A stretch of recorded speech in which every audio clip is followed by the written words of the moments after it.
Welcome back to A Sex Worker's Guide to the Galaxy, where the answer to life, the universe, and everything is sex workers. I'm your host, Parker Westwood, and it is so good to be back. I had to take a little bit of time, but we are back. Podcast is rocking and rolling, and here we go. I chose today to relaunch the podcast on purpose because today is December 17th, and that means it is the International Day to End Violence Against Sex Workers. This was a day established in 2003, and we're going to get into it today. We're going to talk about the history or the herstory of the day. But before we do that, we got to do a little housekeeping. Dems to rules. What do we do for housekeeping? Oh my God, it's been so long. I can't even remember. Well, firstly, podcast is back, right? I will be doing episodes as frequently as I feel able. So that won't change, except for that I do feel more able. So they will happen more than never. So that's good. The podcast, the format is shifting a little bit. I'm very excited about this. I've been doing interviews. I think storytelling is still very important. I want people's stories to be heard. However, I do want to be able to tell some tangential stories. Like, for example, this episode is history. I'm not interviewing just one person getting their story. I had the opportunity to interview multiple veteran sex workers' rights activists. I'm beyond excited about this episode. And I want to do more things like that, where there will either be multiple people interviewed, or maybe it's just me researching something and presenting things to you all, or interviewing people who are adjacent to sex work in a way that expands the perspective on sex work, because story is about perspective, and I just like to get a little more of that in here. But today is about the International Day to End Violence Against Sex Workers. But before we get into that, there's more housekeeping. Oh my goodness. Patreon, my darlings. Okay, so this podcast cannot be monetized in any other way other than Patreon. Why, you ask? Well, because of Sesta Fosta, which I've talked about in other episodes, but basically it just makes it really hard for sex workers to monetize anything online, even if it's just about sex workers. So I can't monetize any of this, even though I'm on YouTube, the podcast is on YouTube now and all these things. The only way I can monetize this podcast is through Patreon or following me via Apple Podcast, like the Apple equivalent of Patreon. I've been posting some Patreon content. I'm going to be working on doing that a bit more. There's a free tier where you can just follow the podcast. There's even a paid tier of $1 a month. Every little bit helps. It costs money to keep this podcast up on the internet for people to find. It costs money, and it is my time and effort, and I love doing it, but I also need to pay my bills, so it does help. And some of the money goes towards the projects of Answer Detroit, a network of sex workers to excite revolution, which is a collective of sex workers fighting for the decriminalization and destigmatization of sex workers, based in Detroit. If you can't become a Patreon member, or you just don't want to donate money right now, I get it. Money's tight. It's fine. I'm not upset about it. I totally get it, in fact. I'm just glad you're listening. If you have a moment, however, rating us 5 stars and writing a positive review does get us in front of more eyes and therefore more ears. And being able to have more people hear the stories of sex workers and understand that we're human and maybe relate to us in some way could change the world. I believe that. So if you wouldn't mind writing a review, rating us 5 stars, that would really mean a lot to me. There are trigger warnings for this episode. We are talking about the International Day to End Violence Against Sex Workers. Therefore, we will be talking about violence, sexual violence, murder. We will be talking about those things. If that is not something that you can handle at this time, please take care of yourself. listen to one of our other episodes, or come back to this one when you feel a bit more regulated. I think we're finally done with the housekeeping, so let's get into the history, y'all. Allow me to set the stage. We're going to go back in time before December 17th, the International Day to End Violence Against Sex Workers was established. It's 1982, July 15th. The body of Wendy Lee Caulfield was found in the Green River, which is in Washington. Within a month, 4 other bodies were found on the riverbank. Deborah Lynn Bonner, Marcia Faye Chapman, Opal Charmaine Mills, and Cynthia Jean Hines. This began one of the longest and largest serial murder investigations in the United States history. Eventually, over 4 dozen women's deaths would be connected to the Green River Killer. The man known as the Green River Killer is Gary Ridgway. I had an inner debacle about saying his name. I thought maybe saying his name was gonna, hold him up on a pedestal somehow, and I was gonna just call him the Green River Killer. But then St. James, a friend of mine, pointed out that kind of gave him this mystique and almost like a, supervillain quality. And the point I want to get across is that Gary Ridgway is just some guy. He's not an evil mastermind. What he did was monstrous, absolutely. But he himself is not a monster. He's a product of toxic masculinity. He's a product of our society. And if we paint him as something other than a human being, as a man that grew up hating sex workers, if we paint him as anything other than that, we are avoiding interrogating the systems that created him. So I'm going to be saying his name because he's just a guy. According to biography.com, serial killer Gary Ridgway, he was originally from Utah. He held a job painting trucks for 30 years and was married 3 times.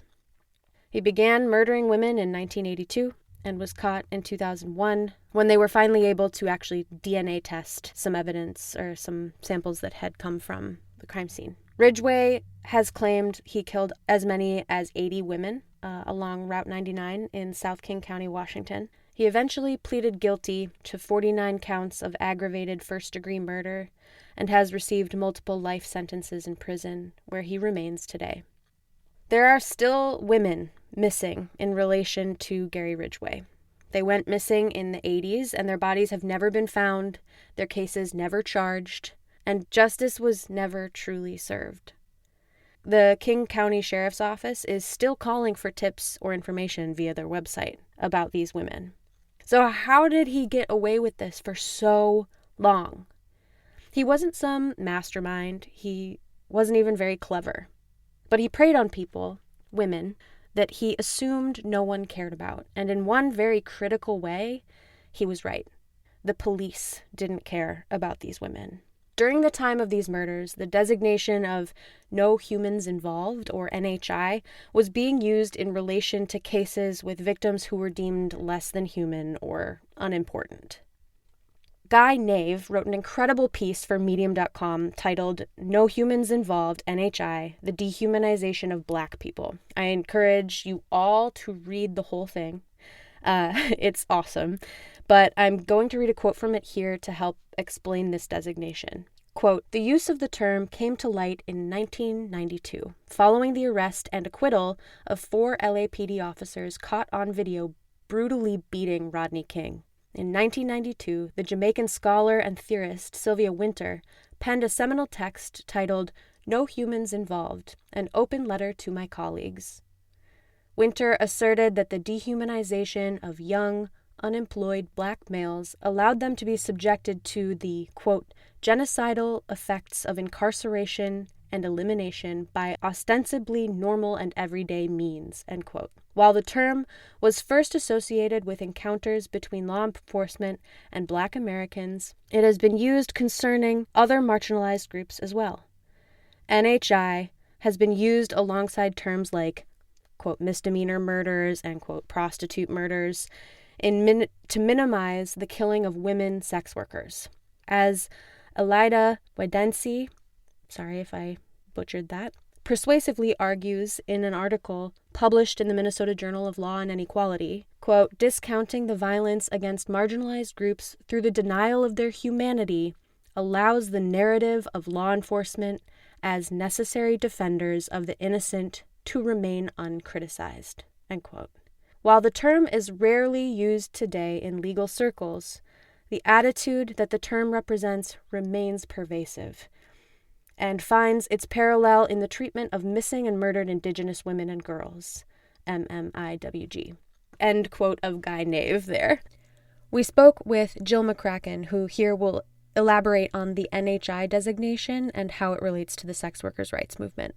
My name's Jill McCracken. My pronouns are she, her. Have been in the sex worker rights movement since early 2000s. I was a founding board member of SWAP, Sex Workers Outreach Project, USA. So I was a member of SWAP Tucson, SWAP Tampa Bay. I co-founded and was the former co-director of SWAP Behind Bars, no longer affiliated with that organization. Currently in activism, and I'm also a professor at the University of South Florida. So NHI, no human involved. Basically, when somebody was found murdered and they were identified as a sex worker or somebody who was involved in criminal behavior, in the morgue or even in the police reports, they would do the NHI designation, no human involved.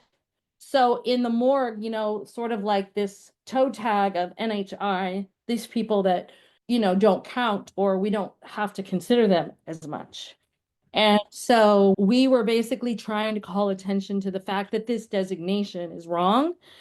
And people were basically saying, oh, we don't use that anymore. We don't use that anymore. But we were finding records where it was still happening. And I honestly don't know if it's still happening now, but it was definitely still happening then. And so we just wanted to call attention to that. I guess because so many people aren't aware, right? Like so many regular people aren't aware. And when you think about a person as my brother, my mom, my sister, my whatever, they are human. But when you put that designation, especially in relationship to this crime, like this crime doesn't matter because it's committed against somebody that is not even viewed as a human, is really problematic. I mean, as an understatement. So I think that just once again, using the International Day to End Violence Against Sex Workers, that day, that event, to call attention and say, we won't stand for this. This is not okay. This subhuman or non-human status can impact how anyone associated with a sex worker is treated. As a result, tips from family, friends, and colleagues go unreported, undocumented, and uninvestigated. In the case of Gary Ridgway, a boyfriend and father of a victim tailed Gary's truck to his home and reported it to the police that they knew the man who had killed their loved one. They knew where he lived. The cop who ended up following up on this tip had been a schoolmate of Gary's, and nothing came of the visit to Gary's home. We spoke with Tracy Quan, who's written on the subject. I'm Tracy Quan. I've been a member of PONY, which is Prostitutes of New York, for a long time. I'm also a co-founder of other sex worker collectives, so I think it's a total of 3. And I'm usually she, but also nominally they. And I live in New York. I live in Manhattan. I am primarily a writer at this point. I'm a novelist, an essayist. I'm an emerging poet, and I was a sex worker for quite a long time. I think when the Green River killings became well known to those of us who were not on the West Coast, in my mind, it felt like part of a pattern that included the serial killings in New York, and maybe a pattern of, social attitudes.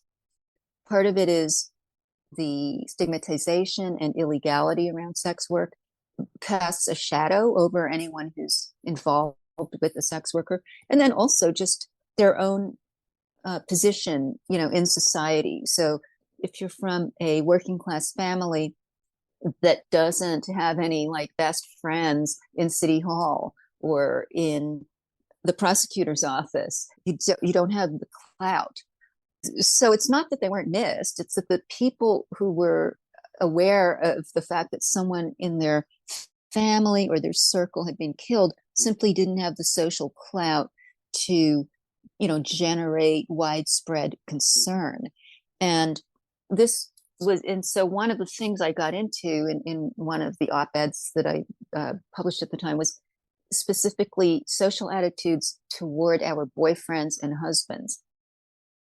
Doing the research for this episode in the wake of the murder of the United Healthcare CEO has been nothing short of infuriating.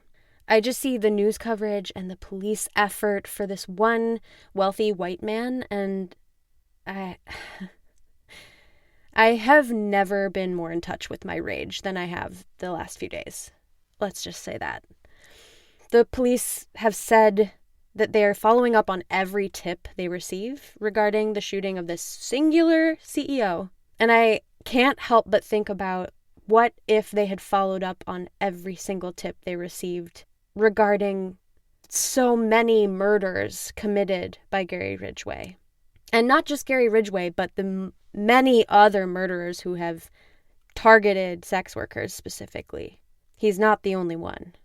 This CEO would never receive the NHI designation because in our white supremacist, capitalist, patriarchal society, he's seen to have value. Even though the practices he helped create and put into place within United Healthcare obstructed care for millions of Americans. And according to some accounts coming forward online in the last few days, those practices that delayed or denied care cost some folks their lives. I guarantee that most of the sex workers that ended up with the designation of NHI were practicing community care, had shared tips to keep others safe, had been a net positive in their communities. And this is why we fight for the humanization of sex workers and all marginalized people.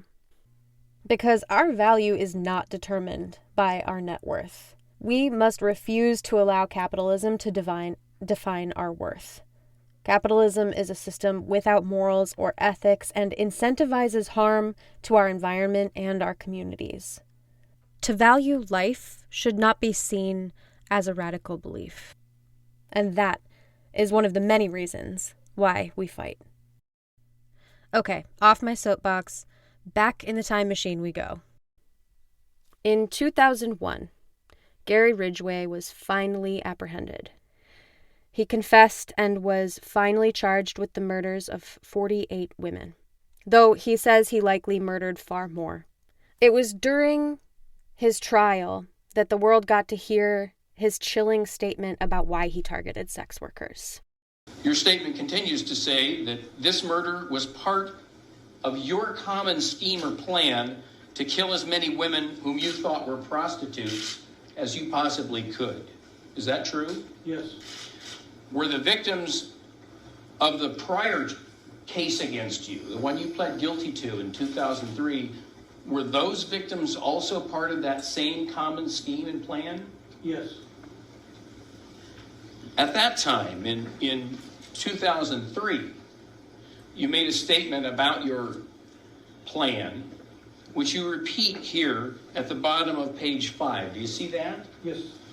And that statement reads as follows. I picked prostitutes as my victim because I hate most prostitutes and I did not want to pay them for sex. Is that true? Yes. It says I also picked prostitutes as victims because they were easy to pick up without being noticed. Is that true? Yes. It says I knew they would not be reported missing right away and might never be reported missing. Is that true? Yes. It says mostly I picked prostitutes because I knew I could kill lots of them without getting caught. It was this idea that sex workers wouldn't be missed that prompted the beginning of a new tradition. So it's 2003, and it is the inaugural year of December 17th. And Annie Sprinkle came up with the idea, if I recall rightly. I mean, she posted something maybe at that point it was posted in a like a listserv or something. Yeah, it wouldn't have been on social media. It was in a listserv, I'm pretty sure. Annie M. Sprinkle is a certified sexologist, ecosexual performance artist, former sex worker, and advocate for sex work and healthcare. Sprinkle has worked as a prostitute, sex educator, feminist stripper, pornographic film actress, and sex film producer and director. In 1996, she became the first known porn star to get a doctoral degree, earning a PhD in human sexuality from the Institute for Advanced Study of Human Sexuality in San Francisco. Annie Sprinkle is a beloved member of the sex workers' rights community. Upon hearing that Gary had committed these murders largely because he believed no one would miss the sex workers he targeted, she wrote an open letter that read, quote, "Violent crimes against sex workers go underreported, unaddressed, and unpunished. There really are people who don't care when prostitutes are victims of hate crimes, beaten, raped, and murdered. No matter what you think about sex workers and the politics surrounding them, sex workers are a part of our neighborhoods, communities, and families." End quote. Annie Sprinkle and Robyn Few, the executive director of Sex Workers Outreach Project, or SWAP USA, worked together to organize a local event and make the announcement about the inauguration of the International Day to End Violence Against Sex Workers. The press release that went out to media outlets across the country contained this quote from Few, quote, "It is unconscionable to think that Americans would continue to back laws that would allow murderers to violate prostitutes in this way. Sex workers should not continue to be treated as second-class citizens. Unequal protection under the law allows people to think and operate like the Green River Killer. It is time for these laws to change. We are calling on sex workers and their supporters around the world to commemorate the stolen lives. We will be lighting 100 candles to honor the known victims as well as the ones yet to be discovered, in a vigil at the state building in every community. State representatives have the power to make communities safer and redirect scarce resources with the stroke of a pen. It is time we lobbied for the repeal of laws against sex workers. Call your elected state representatives and make an appointment. We need to decriminalize an occupation that has been around for thousands of years and is not going away. Ever."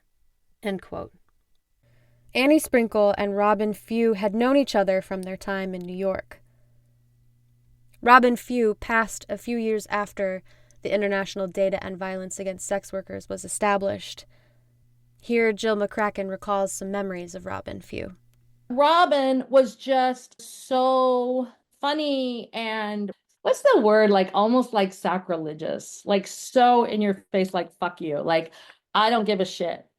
And like when she was arrested for prostitution, that was when she decided to go down on the courthouse steps and protest and say, okay, you're going to arrest me for prostitution, then I'm going to make a big deal out of this. And she did.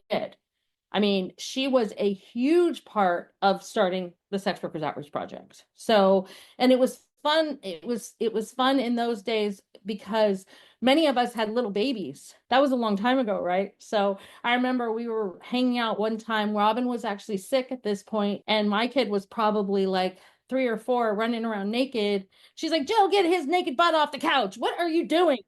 And I'm like, he just likes to be naked, you know? So like we just had a lot of connection in that way, but she would just stand up to people in a way that I admire so much. She is one of my heroes. I mean, I think that kind of goes without saying, but I just admire her tenacity and her ability to stand up and say, this isn't right, and you're going to listen to me.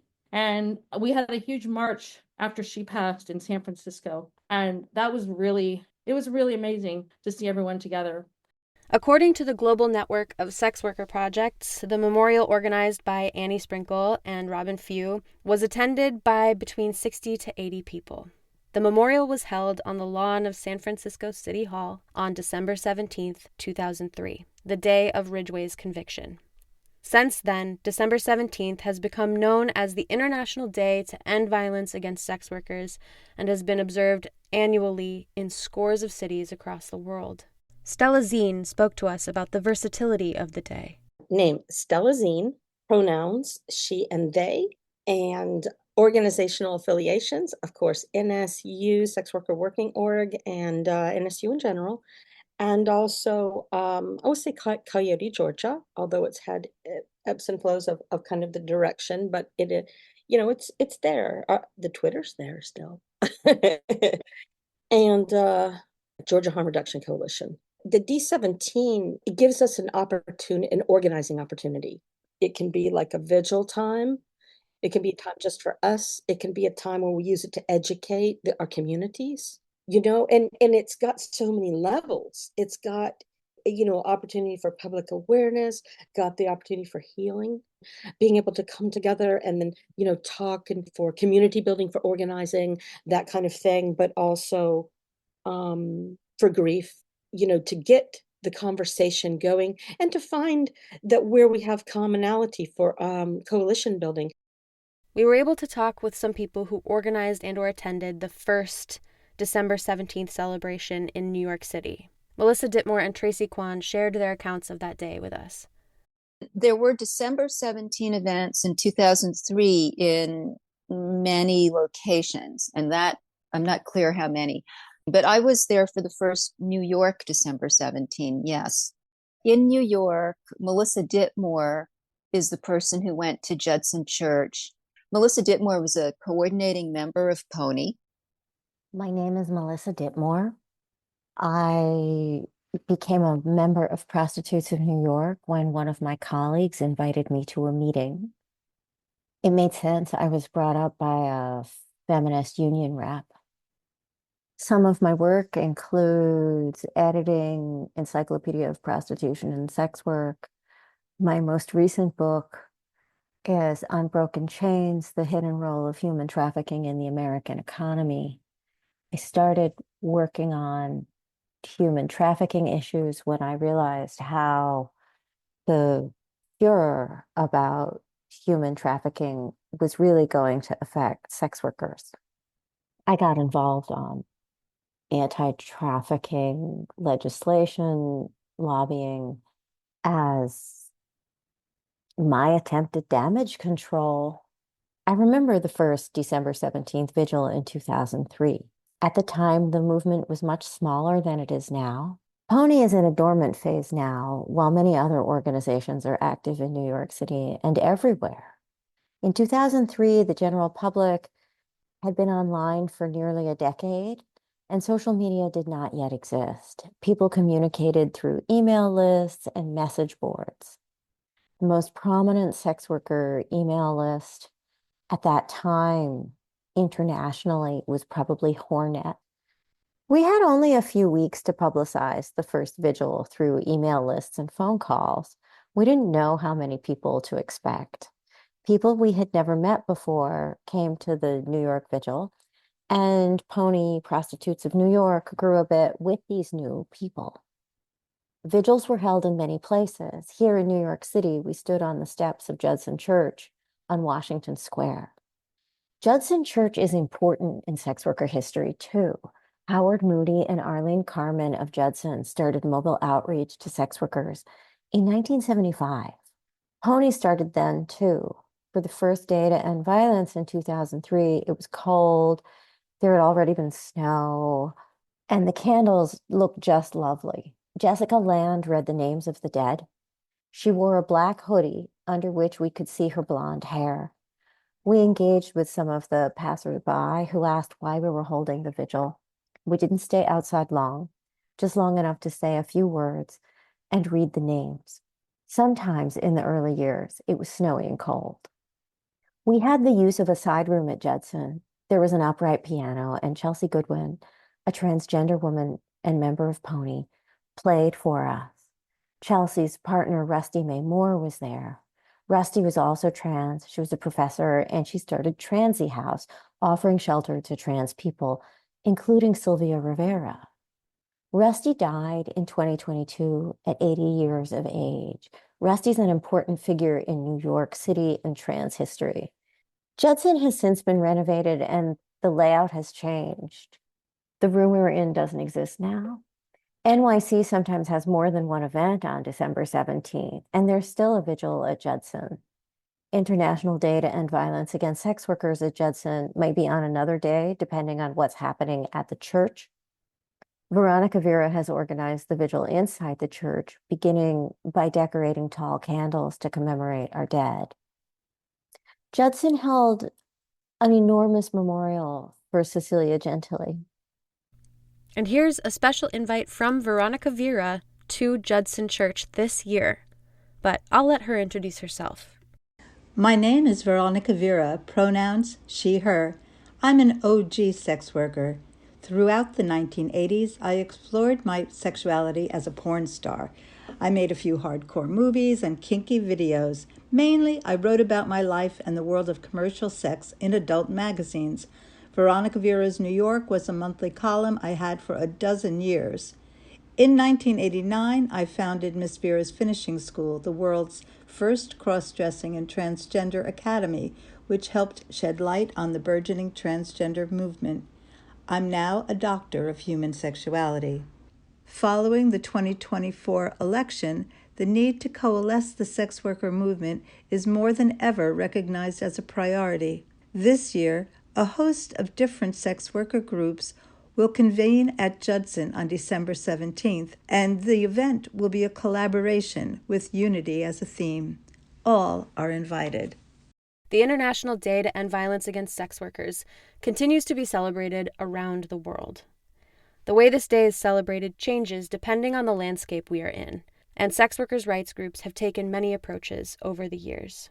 In doing these interviews, we got to hear some really beautiful stories of other D17 events, maybe not the first, but other ones around the country. And I wanted some space to hear these veteran sex workers' rights activists' stories about these other December 17th. I personally found them inspiring and moving, and I felt I would be remiss to leave them out.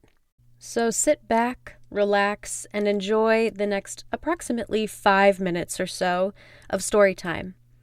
And then afterwards, we'll talk a bit about how to end violence against sex workers. Annie alerted me to D17 sometime in 2004. She said the plan was to make D17 an annual event and encouraged me to organize an event for New York that year.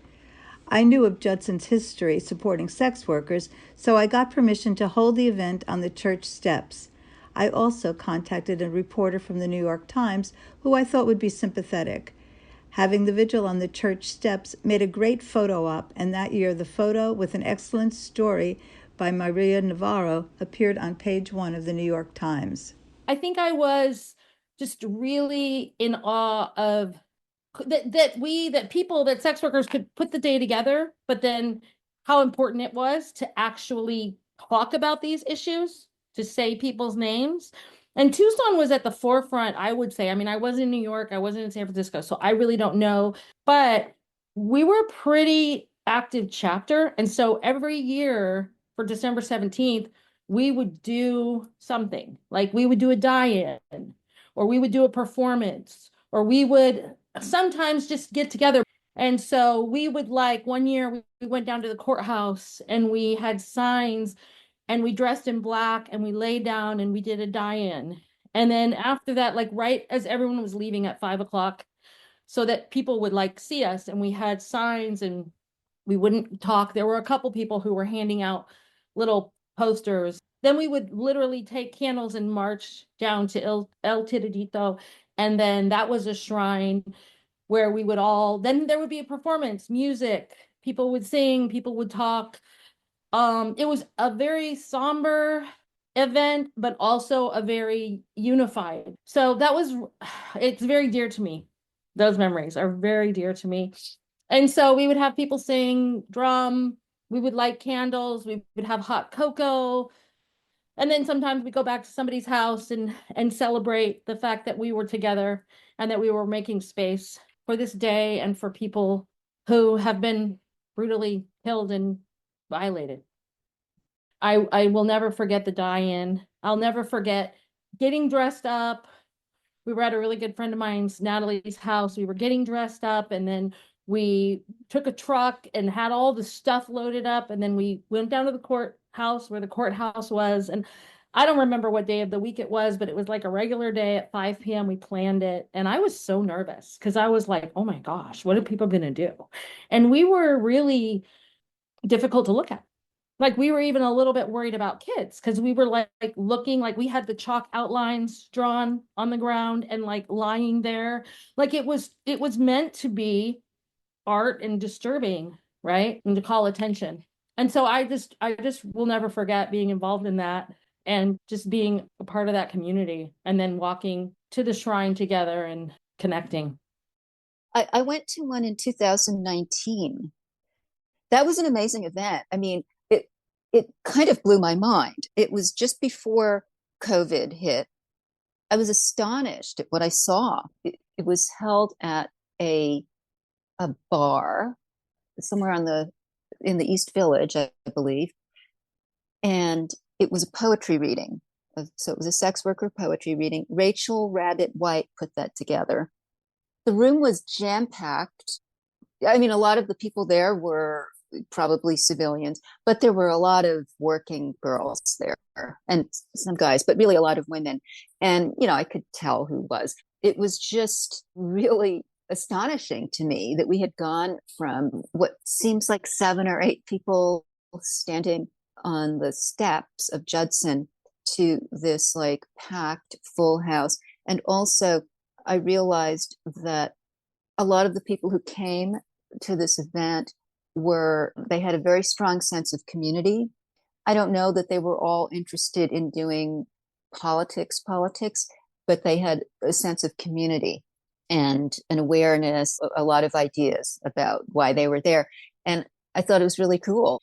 I don't want to pat ourselves on the back too much, but I felt like, wow, I mean, a community has been created. We set out to create this in the early 90s. We kind of had a dream of creating something like this, but I had no way to assume that this would happen. And I was quite taken aback by just the density that night. We had maybe 5 poets. So it was December 17 itself that it occurred on. And what I was also glad to see is that it evolved. We do talk about people who have been killed and bad things that have happened, but I'm glad that people felt that they could come and drink at the bar and get a little tipsy and celebrate being alive. This was something that people have always done, is warning each other about violence that has occurred in our community and in our industry. And the fact that those of us who were there, some people may even have witnessed or experienced violence, but everybody looked really good, which is part of our job. And part of why we're doing this is that we are aesthetic people, who want to have beautiful lives. Yeah, it was quite gratifying to see that. At that event, at December 17, the poetry reading, one of the poets, Erin, and she's published a book since then, read a very, very angry poem that was kind of frightening. Yeah, that described, some bad, violent stuff that has happened in the industry, and from the point of view of someone it's happened to. I'm not going to assume that it's about her, but it may be. And yeah, she read this really intense piece, and it was about a violent workplace. It was about a sex work establishment where it was clear that the manager had either permitted or encouraged something violent to happen. It was dystopian, and it was pretty serious stuff. And that was happening in the middle of this celebration. So the roller coaster of emotions that's real life, if you are a sex worker. For sex workers, it can be pretty intense. That was part of the event too. And it's kind of interesting because I went on after that and my piece was different. It wasn't an angry piece. It was a more hopeful piece I'm kind of glad actually that that happened, that we had that contrast, and also that she had a place where she could do that, where she could read that. I just want December 17 to keep evolving and doing what it has to do. It's possible that this year it won't be as celebratory for various reasons. I know that during COVID, when people were still really in social quarantine, so that's after this amazing event that I went to, there were online December 17s. I attended one of those and it felt a little more sober, more mournful. So I think December 17 has to adapt really to each time, what's happening in the society. And then, of course, it's going to be different in each place. I was living in rural Georgia, so I couldn't get there. And then I was like, is there any organizing going on in my area? Is there anything? And this friend of mine who's a disability justice activist, and she's had to be on the DL too because of some civvy jobs and stuff like that. But she did a D17 event, that was like a poetry reading. Karis Bookstore has a once a month open mic that's called Clitorati. And they've always gone to bat for sex worker issues. It's a feminist bookstore that really, they just always have gone to bat for this issue in the books they carry. So they had a D17 thing. I think I would say they had the very first D17 thing in Atlanta.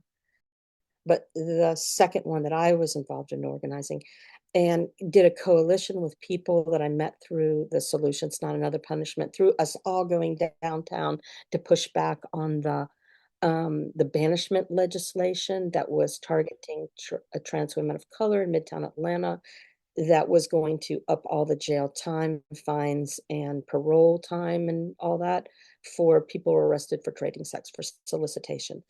And so all of us that came together, we all had different ideas of solutions. And I mean, a lot of different ideas.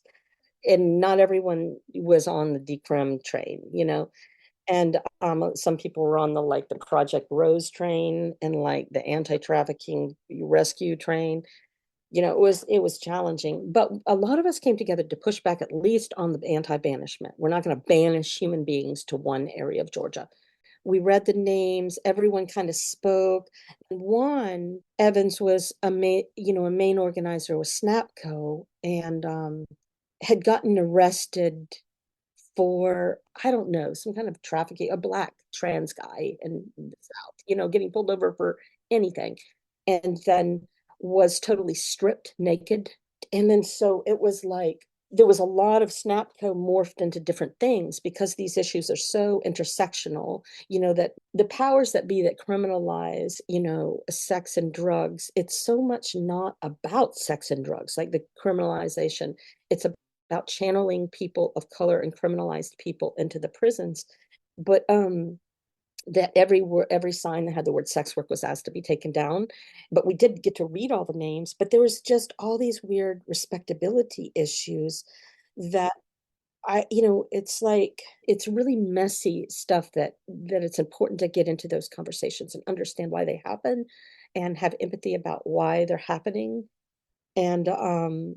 And at the same time, gently, like with calling in practices with love, with centering relationships, of pushing that sex is something we should say, talk about, center. It's not, sex work, connecting labor with sex. The word is a good word. It's a really helpful word. But yeah, that was frustrating. I remember when that happened. But it was still memorable. And I have some pictures of when we still had the signs up and stuff like that. And that I think that was a really important one too. And I have really good memories around that. My own experience with D17 does not continue until 2017. By then, I was a member of Judson Church.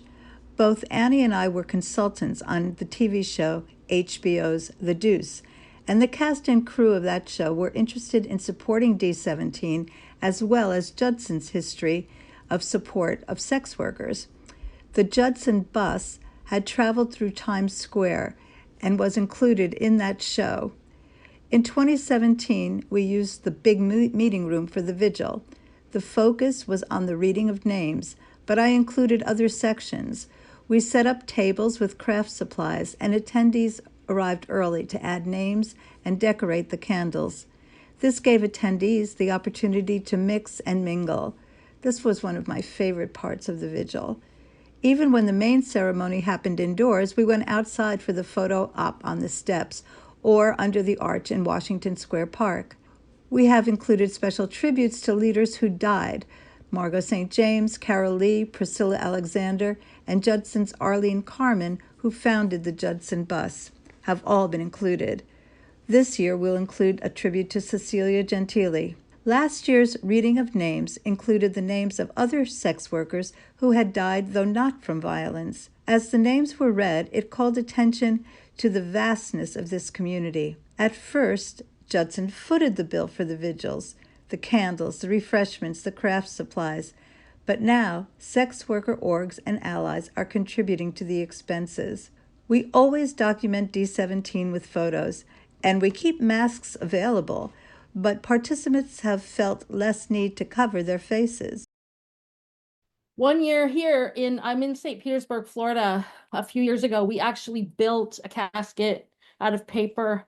Like it was like out of like hard paper, like cardboard kind of. And then we put lights all around it. And then we wrote all the names in chalk around the casket.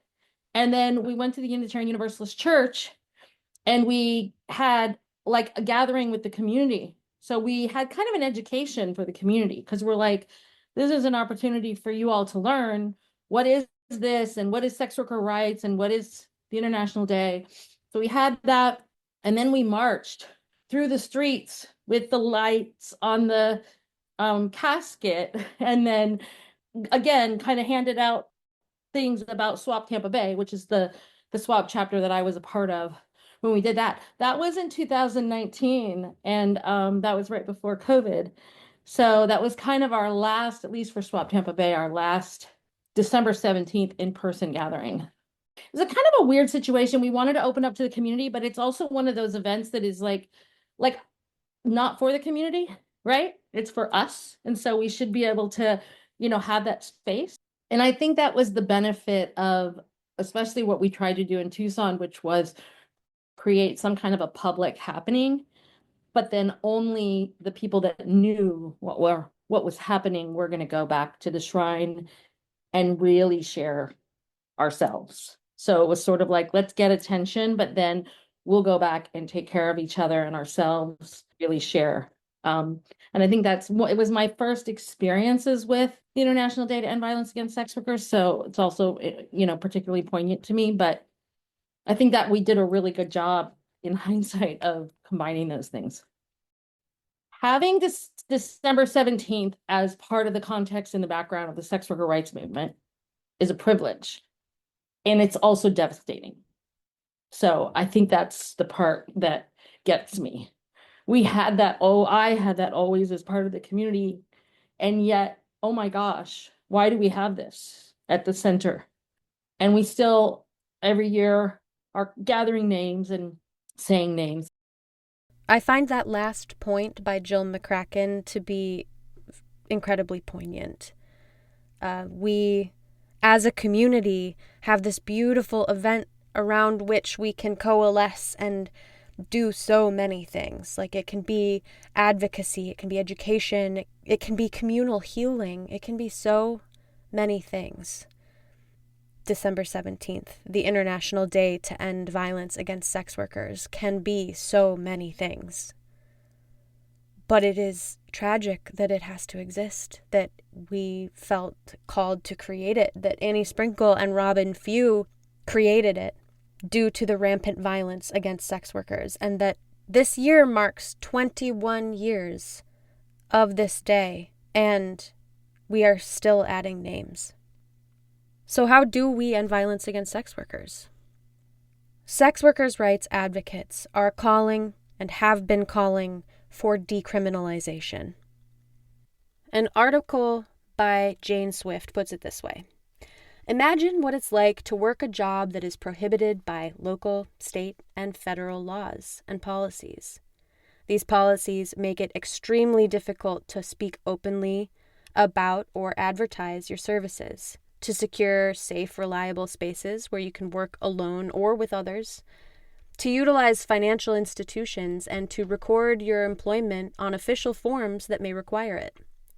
You're constantly aware that your trade leaves you vulnerable to surveillance, arrest, and criminal prosecution. This is the daily reality of sex workers. Criminalization leaves sex workers vulnerable to physical and sexual violence by those who understand the law to be on their side. Criminalization perpetuates structural violence against people in the sex trades, leading to housing precarity, poor health outcomes, exclusion from educational and employment opportunities, and incarceration. Advocates will soon mark the International Day to End Violence Against Sex Workers, and it is past time for policymakers to decriminalize sex work. This was written in 2022. Swift goes on in the article to warn against anti-trafficking policies. Z. St. James of Answer Detroit was kind enough to explain why we need to watch out for this kind of legislation. As Kamika Spellman coined it, the anti-equity model. So sometimes you might hear people like, the current vice president use the term decriminalization for sex work, but if a politician says that, you want to ask some follow-up questions, because it is more popular for people to say, okay, let's just decriminalize the workers. Shift the focus. We agree that we shouldn't be arresting these workers. Sometimes they see, as victims. It's the people who are creating the demand. This is capitalism 101, supply and demand, I guess. I don't really like my body being talked about as a supply, like I'm iron ore or oil. It's, labor supply. I digress. So they'll say, you know what, let's go after the demand. Let's go after the people who are soliciting these sex workers. And, people have complicated relationships with clients. I don't think it's really worthwhile to demonize them, but I'm sure it's relatable as, customer service workers. That's sometimes the setting that you're in. It can get hard working with people, but when you do that, that still affects people who are selling sex. Even if, the police aren't going after you, the things around sex work are criminalized. So advertising, trying to find a workplace, having, people that you support, like children, family, friends, and then of course, like soliciting, trying to engage the services of a sex worker. All of those things are still criminalized, and even more criminalized, more attention is put on to criminalizing those things under end demand policies. I know Maine this year just passed an end demand bill. And so we will attach some of the work of the sex worker working group of the Urban Survivors Union, did this really amazing sign-on letter going over the different models of criminalization and highlighting how end demand or anti-equity, the anti-equity comes from because they started calling it the equality model. So we're saying, no, this is not equality. This is anti-equity, because the people who are hurt most by that aren't the sex workers with the most privilege who can kind of like skate by. It's the people with the least privilege who might be criminalized for other things anyway, like for homelessness or for the National Survivors Union in particular, for sex workers who use drugs. These end demand policies really impact them. And we're in the middle of an overdose crisis, a crisis of adulterated drug supply. We do not need that. So we can attach that information in the show notes if people want to sign on or at least educate yourself. So if some sort of legislation comes up in your community, you've got the talking point to be able to push back, because we want complete decriminalization. We don't want one-sided decriminalization. We don't want legalization, because I don't need the government or a manager controlling my body. We need to just get these laws off the books. Are you feeling angry? Inspired? Emboldened? Just fucking ready for change? Because I know I am. I've linked some organizing ideas and instructions in the show notes, some things to sign on to. There's so much there. so many links, so many things to read, other people to check out. If you like the voices you've heard, they've written things, so go read those things. Anything we've mentioned will likely be in the show notes, and if I forgot anything, please feel free to shoot me an email. I will send you the link to it and make the correction. I am certainly not infallible, and there was a lot to cover in here. I wanted to end this episode with a little bit of joy, because joy and grief and rage are not mutually exclusive. I asked these veteran sex worker activists one of the questions I ask all of my guests. What is something simple that brings you joy? I hope you can hear something to relate to in these responses. I hope you connect to something that brings you joy today. And maybe, just maybe, these responses will allow someone out there to relate to a sex worker in a way that helps them see us as human beings deserving of life, love, dignity, and care. My apartment, my bedroom. Yeah, it's just like the happiest place in the world for me. Hugging my son. Going to truck stops and getting free water and ice in a cup. It's just, I don't know. It feels like a weird kind of self-care. My cat's purr. Making my morning coffee exactly how I like it. Okay, the Pink Pony Girl song. Okay, so I wanted to end on joy, but I do really have to end on some thank yous because so many people made this episode possible. So we're going to get into that. I want to take this time to thank the people who made this episode possible. Thank you to Veronica Vera, Tracy Quan, Stella Zine, Melissa Ditmore, Annie Sprinkle, Serpent, Katie Simon, Tara Burns, Susan E., Jill McCracken. I wish I had time to share every response I received from all of you, but please know that all of your stories and experience made this episode possible and have been so inspiring and appreciated, and I'm racking my brain for how to use the bits and pieces I didn't use, because gems, full of gems. I want to thank our Patreon supporters, especially those who stuck around the entire time I've been on this unspoken hiatus. Thank you, thank you. I want to thank my cat Felix and my dog Typo, who kept me warm and sometimes trapped while I was editing. And I want to give a huge thank you to Z St. James for putting on your producer hat and sharing your connections in order to make this episode happen.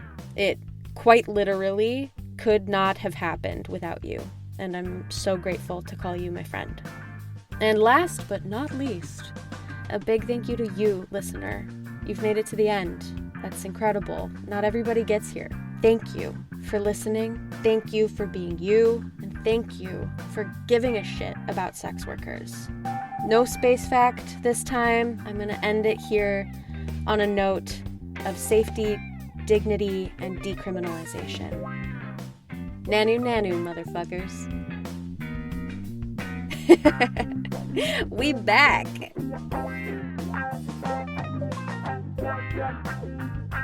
Yeah.